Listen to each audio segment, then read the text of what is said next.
Today on Point Choices, we're making the ultimate chicken pot pie, the kind that makes you want to dance a little when you smell it. Now, I know chicken pot pie means different things around the world. Some folks think of a creamy stew with dumplings, others picture this golden flaky beauty. But today we're doing my version, creamy, cheesy, and with a crust so flaky you'll think it's got commitment issues. Starting out, let's talk about the chicken. And get this, I plan to use rotisserie chicken. I was gonna take all the shortcuts for this because I really want everyone to be able to make this anytime they want.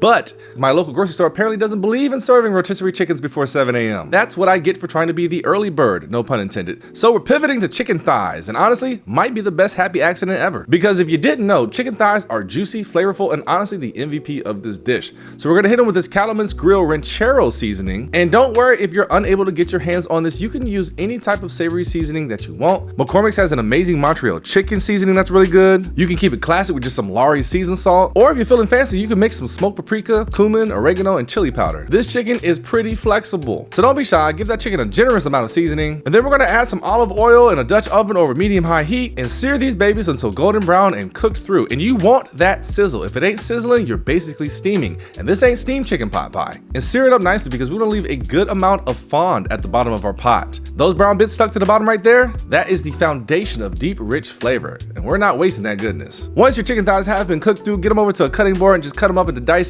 and set them aside while we make the rest. Now we're down to a medium heat and we're gonna melt a couple tablespoons of unsalted butter. Okay, so we're gonna dive into our aromatics now. We've got onions, shallots, and leeks, and I know leeks can be extra, but they add this sweet note that makes the whole dish sing. Just make sure you clean your leeks because dirt likes to hide in those leaves. And we're just using the white and light green parts. Now for the garlic duo, regular and black garlic. What is black garlic, you ask? This mysterious, rich, sweet, and umami-packed flavor bomb. You can order it easily on Amazon, and you just pop it out of its paper and mash it up good. And black garlic levels up anything. You could throw it in pasta, you could throw it in some butter, limitless opportunities. So toss that and our regular garlic in and just let those go for a little bit. And don't worry if you still have big chunks of black garlic, it's gonna kind of melt into the chicken pot pie, but we really just want everything to become fragrant. Then we're gonna toss in our carrots, some celery, our mushrooms, and we're gonna let them sizzle. Again, if they're not making noise, turn up the heat. Now, before we move on, this is where the magic happens. We're going to sprinkle some all-purpose flour to create that rich, velvety sauce.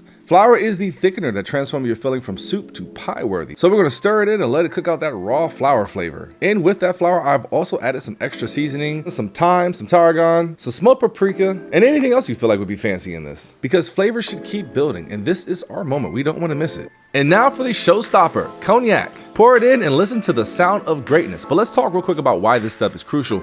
All those brown bits on the bottom of the pan, the fond that we mentioned earlier, that's where the flavor lives. Deglazing lifts all that goodness off the pan, mixing it right back into our sauce for maximum flavor. Basically, we're bringing the flavor squad back together. Next, we're gonna add in some chicken stock, some heavy cream, some Dijon mustard, some W sauce, lemon zest, and lemon juice. And that lemon zest is definitely a secret weapon here. It's gonna brighten up the dish and really help out balance all this heaviness that we got going on here. Next up is our cheeses. Do they put cheese in chicken pot pie? I do. We've got some Boursin cheese and some smoked Gouda. I don't know if it's pronounced Boursin cheese, but I'm gonna say it like that. I'm using the garlic and herb flavor here. And of course my Gouda is freshly grated. A little tip here, if you wanna level up your mashed potatoes, put some of that melted Boursin cheese in there. It is life-changing. Now let's add back in our diced up chicken and some frozen peas. Frozen because fresh peas, overachievers. Give everything a good mixing and then season with salt and pepper to taste and make sure you are tasting this thing. Don't just call yourself done because you made it to the last step. You really need to make sure that this is salted enough. Otherwise, you're gonna have a very bland pie filling. And now let's talk our crust. We are going single crust. Why? Because we're keeping it simple. A top crust brings the drama without all the stress. And I want you to make this dish often, like, oh, I just had a bad day at work type of often. And this is store-bought puff pastry. Yep, no shame here. You wanna fold dough for hours? Go for it. I wanna eat today. So we're gonna transfer our filling into a 9-inch cast iron pan, and we're gonna place that puff pastry right on top. And then I'm gonna cut off the edges, leaving about an inch of overhang. And then I'm just gonna kind of tuck these in. And if you wanna get fancy, you can crimp the edges or do whatever you want. I'm kind of just doing this ugly, lazy thing right here. Also, very, very important to cut some slits into the surface of the pie crust.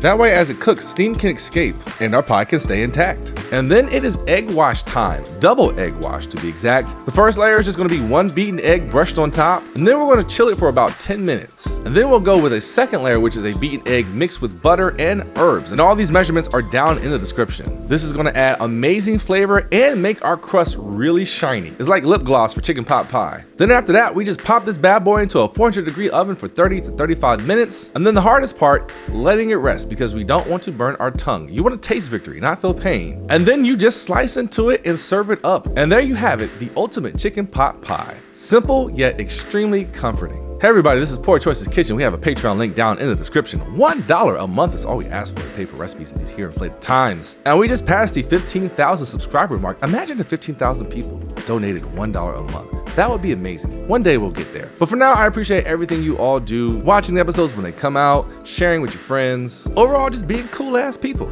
Thank you.